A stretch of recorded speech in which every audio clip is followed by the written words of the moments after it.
Hey guys, what's up? It's Ripe again. In today's video, an entitled friend looked after my dog and home while I was away. When we returned, they refused to leave my property and called the cops on us, claiming they are the actual homeowners and that we are intruders. I ended up evicting these entitled squatters. Here is what happened. Let's dive right into the story. Hey all, I am Gabriel Miller and this is how I lost my home and my friend on the same day. I will preface by explaining that I got a promotion last winter that lifted me to the position of CTO with a heap of new responsibilities and perks. One of which was long business trips to Papua New Guinea, where we mined for the metals that we used in the manufacturing of our gadgets. This time the trip would be 2 months. Now that would not usually be a problem, except I had a young Labrador called Reg that needed supervision. And unfortunately my close family members were unable to take him at this time, so I had to find other arrangements. This is where Emma comes into the story. So Emma is a friend I have known since the college days, so I felt it's safe to ask her to undertake the task. All she had to do was live in my house for the duration to look after the place and Reg while I am away, which is easy, right? After what felt like a lifetime of sitting in dull office meetings through a haze of uncomfortable humidity, I was very excited to be coming home. So I texted ahead to Emma a few times about my progress, and she had occasionally texted back before to let me know how things were to keep me at ease, but this time she was worryingly silent, which only increased my anxiousness to let this trip finally be over. So then I pulled into the driveway and raced up to the path, slamming on the door 3 times to a long pause. Emma eventually opened the door, looking very astonished on my return, as if the many messages had somehow gotten lost in the unseen ether. "Oh, Gabe, hi. I was not expecting you back so soon," she said in somewhat of an exaggerated shock as she reached out for a hug. To my confusion, this conversation carried on from the porch as she stood partially shielded by the front door in expectance or preparation to suddenly close it on a dime. "You got your stuff all packed up?" I asked expectantly. The door closed with a heavy slam, and a voice bellowed from inside as she moves deeper inside the building. "Yeah, just a minute." After a few minutes, I repeated my knocking and, well, was left unanswered, puzzled. I moved around the house, peering through closed curtains as I made my way to try to the back door. As I grasp the cold metal handle, I hear the distinct click of the lock from the inside.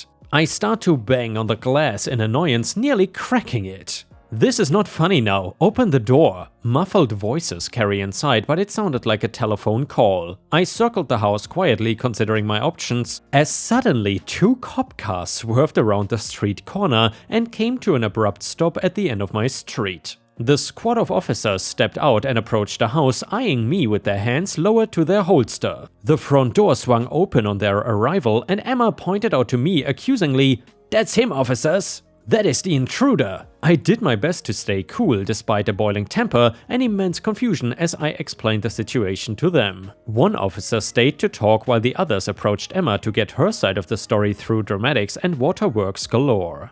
When the officer asked for proof, I pat my jacket pocket and found it empty, realizing too late that I had lost my house keys shortly before the flight home. Unconvinced by my story and lack of physical proof, the officers escorted me away amidst my own protests. When threatened with criminal charges, I got back into my car and drove to the nearest motel. I may not have my keys, but damn it, I was gonna let that traitorous snake stay in there. Through the next few days, I shifted my time between the motel, my house, and the police station, all of which were unhelpful to my plight. Sleep eluded me as I continued the fight to regain my life, while Emma stood victoriously and proud from winning the local cops to her side. I watched helplessly as she threw wild parties, her friends coming and going as they pleased, and left the house trashed and defiled from their presence. It took all I had to contain my temper or risk jail time. When it looked like I had hit rock bottom with no hope in sight, a miracle came in the form of a rather mysterious package from overseas. The shrill cries of the motel room phone woke me at noon to call me down to the police station. I assumed it would be a line of questioning or legal proceedings, to which I was already doubtful. Nevertheless, I dragged myself out of bed with a pessimistic attitude.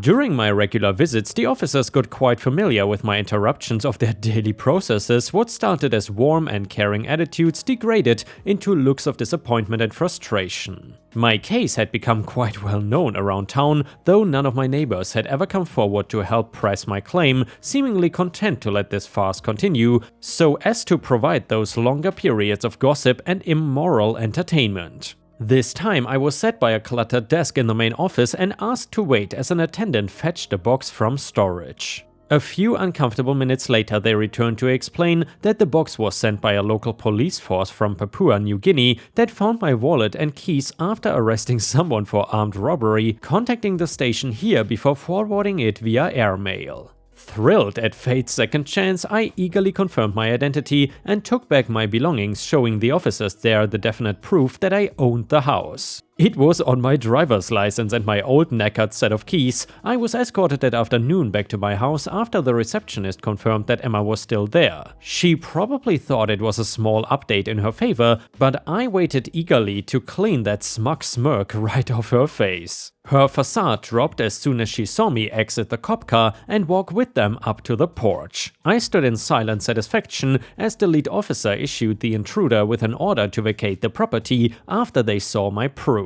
She initially protested, but when she saw this was making her argument worse, she faded into simply nodding. I rang a moving van to come and pick up her belongings and paid extra for their short notice. I did not mind as long as it got her out of there quicker. At this time, most of the cops left with one car stationed outside in case negotiations fell through. Emma sulked through the corridors as she went from room to room dazed. I left her to it as I surveyed the damages, moving through room after room to note the devastation they had caused. I sigh in contempt and shake my head. A click sounds behind me as cold metal is pressed to the back of my head. I turn slowly to find Emma holding me at gunpoint with my own gun. After managing to knock it away from her, we wrestled as hands grabbed at the metal weapon, only interrupted a minute later by the stationed officer who barely stopped her in time before I got shot.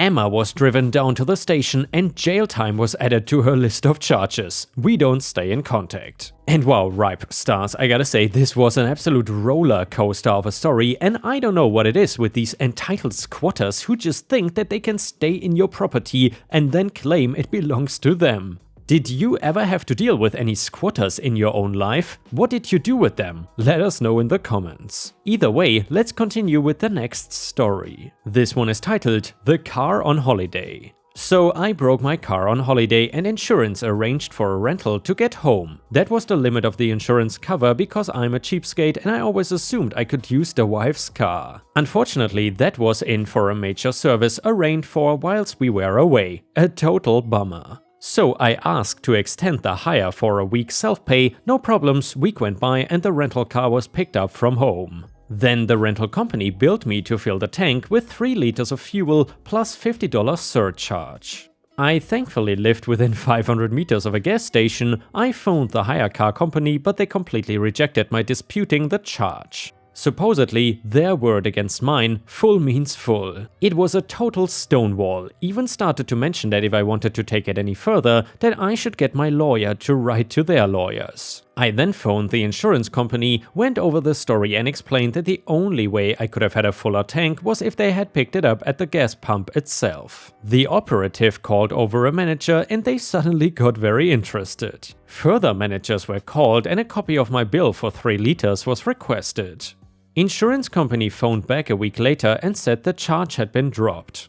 Also, because of my phone call, their accountants had gone back over a year's worth of using that hire company and were currently in dispute over many thousands dollars worth of irregularities that legally we cannot mention that may or may not be related to your complaint. So, not directly my pro-revenge, but certainly a good level of smug satisfaction. Hire car company, feel my wrath. And the next one is titled, He Tried to Get Me Fired. So around 10 years ago, a friend of mine, Crank, called me several times in my office over the course of a day. I decided in that moment that 1, this would not stand, and number 2, rather than entering into a long protracted quagmire of a prank war, I would use the nuclear option and end it immediately. And by the way, that was not supposed to be crank called, but prank called. So my friend Mike was a well-known local bartender. I worked at the same bar as a bouncer, and he was very much enjoying single life at the time, facts which I knew I could take advantage of. Soon a plan began to form. I would have him served with a fake paternity suit while he was working at the bar. So I compiled a ton of free online legal documents, not just for the paternity suit, but also income disclosure forms, statements of parental rights, and suggested visitation schedules pending demonstrable proof of sobriety.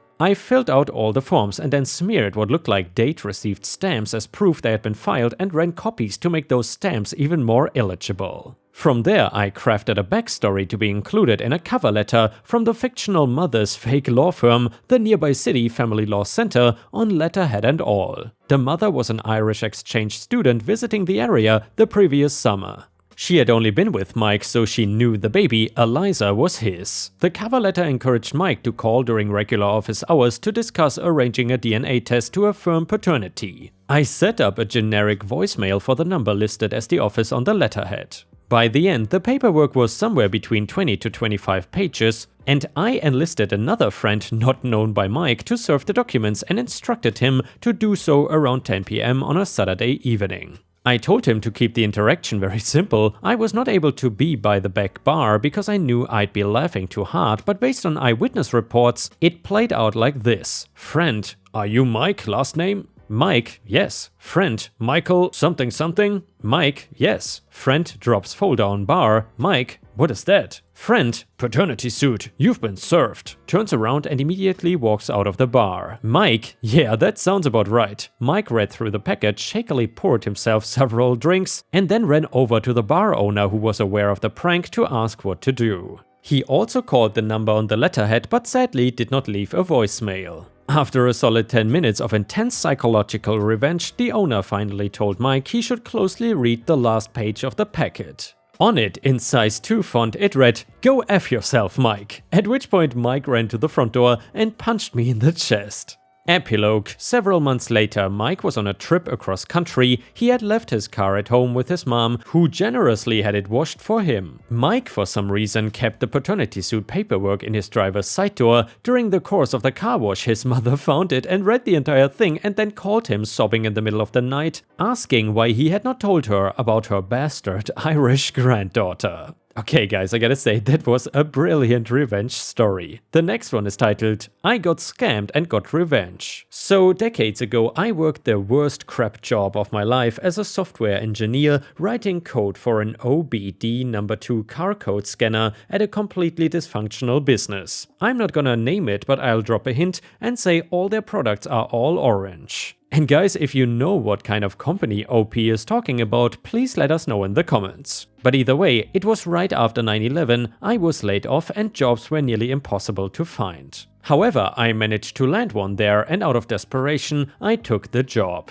And there is where I met the probably best friend I ever made at work. I will call him Agent S. Agent S was a coder's coder, a real laid-back guy and an all-around good egg. I imagine if the dude could code, you would pretty much have Agent S. We had many wonderful overlong lunches working there, and I needed the calm he taught me because that place was nuts. All the departments poisonously hated each other. The head of engineering was as paranoid as a Russian Tsar, rampant abuse, theft, the works, a total madhouse. But eventually everyone has their limit, and Agent S had put in his 2-week notice. Just to let you know how nice he was the only person that quit that was not escorted to his car immediately by an armed guard, which was standard procedure. He was permitted to put in his last 2 weeks, so imagine my surprise when Agent S said, "I want some payback before I go." Maybe a few days earlier, the paranoid Tsar of engineering gave us this odd missive. When you leave your desk for any reason, you are to take your papers on your desk and lock them in your desk. You are to lock your computer. You are to put a password in your BIOS and shut down your machine when you leave for the night. You are to erase your marker boards. Leave no scrap of paper out or any hint of what you are working on. And no explanation why, which was standard for him. Just do it. Of course, we all wanted to know why though. So our man in the field, I will call him Bond, went about finding out. Bond was social and likable and had friends in every department in the increasingly balkanized organizational structure.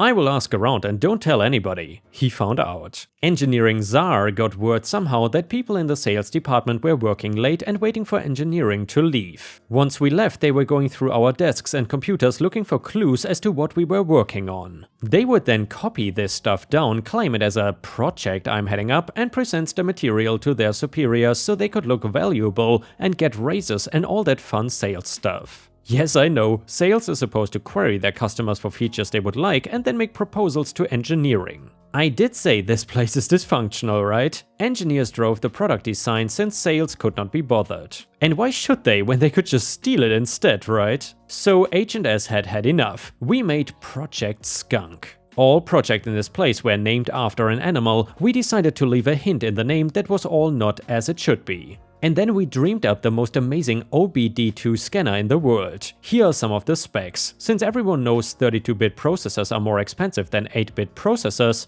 we would save money by using a 2-bit processor. The EEPROMs that held the automotive database were expensive as well, so to save space we would use zip to compress the database 12 times and store it on a single 4K EEPROM. Predictive analysis: if you enter in the last few codes your car threw, it would extrapolate and tell you the next part on your car that was gonna break. I actually thought of this one, I'm especially proud of it, and so on. We spent a happy afternoon drawing up box diagrams with flux capacitors and n-dimensional grommets and yo-yo-dyne compensators. A lot of specs and analyses and other assorted bits of utter nonsense. We scattered them all over Agent S desks and then went home. The very next day our man in the field, aka Bond, gives us the news. Project Skunk is a hit! The entire building is buzzing over it. Salespeople are tripping over each other taking credit. It took about a week before the stolen goods were finally passed upstream to the six-figure guys before someone with half a clue noticed that everything in the project was absolutely impossible. Agent S had left by then, but I tracked him down and we had lunch, and I told him the results of the ill harvest he had left behind. Sales had been seriously embarrassed in front of their superiors and the ones over them as well.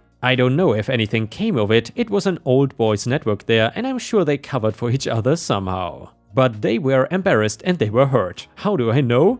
Well, every day from that day on, anytime a person from sales passed me in a hallway or something, they would physically turn their face from me to shun me. It was hilarious. It was like somehow I'm the a-hole for making fake stuff for them to steal. They went under not too long after that. The building is now a medical company supplying pandemic masks. And the next one is titled, "Never Demote Me or You Will Regret It." So, I work at a retailer that is well known in this region, Upper Midwest, and was hired on as a manager, low-level/entry-level management, and I am working there in this position through the fun, sarcasm, that is holiday season and a few months into the new year. My boss at the time was known for having a bad temper, and you don't want to be near him when he's having a mood, and he clearly had favorites as well. So one day I get pulled into the office and told that I was being moved to a different department, not even as a manager either, but a normal employee based on a BS concern for stress. I listen to chilled step melodic after work and let any work-related stuff wash off after I am done and don't let it bother me. I worked in this position for around 8 to 9 months. During that time my first boss was moved into a position that put him over my manager and thus put him over me. And it did not take long, about 2 months, before I once again was pulled into the office and told I was being moved to a different department this time. And then the revenge as I had it with this company and the leadership of my store, I did something that me from a few years ago would have never believed I would do. I found some like-minded co-workers and began a union organizing committee. After 2 months we began to make ourselves known, and while a lot of the others were subtle, I was open to my co-workers of what I was doing. This is where Federal Violation 1 happens, as management called my flyers in the break room as solicitation and was removing them. I went to the NLRB and filed a charge against my employer. After a while, the charges were found to have merit and the store had to settle with the NLRB. After a while, I started subtly recording conversations with managers, eventually getting to the point that it was well known that I record. This is legal under the law, as my state is one-party consent. To this date, I have around 120-ish recordings of things that possibly show violations of the law by the store. One other thing I noticed was that one of the fire exits would be frequently blocked by stuff, and I began making a habit of calling the local fire marshal as a concerned citizen about the blocked fire exit. The second violation came when we were in the department and the topic of wages came up. I freely and openly stated my wage only to be stopped and scorned by a supervisor. And note here, in the US you are legally allowed to discuss wages. Once again, this was brought to the NLRB and found to have merit. One way I have made myself or tried to be a headache has been when any corporate folks come, I introduce myself as the union organizer. To make sure they know there is an active union effort here, if the store's big boss and my first boss did not screw me over twice, I would not have gone to do all this. Moral of the story, don't piss off one employee to the point they go and start a union and become a pain in your butt. Here, this is what I achieved since starting this. Number 1, management is giving reviews on a regular basis. Before, some employees went years with no performance review. Number 2, full-time and part-time have had minimum wage increase. And number 3, employees are treated generally better as I've educated them on laws, putting management on notice that we know our rights. There were also improvements to food and employee safety, which are being made. I speak with management once every 1 to 2 weeks, bringing concerns forward. And yeah, Ripe Stars, I gotta say, I have to applaud OP in this situation. He did an absolutely fantastic thing. He not only helped himself, I would say, but probably all of the employees in the company. Once again, OP is an absolute legend. If you enjoyed this story, please don't forget to like the video, because that would help me tremendously with the damn algorithm. Thank you so much.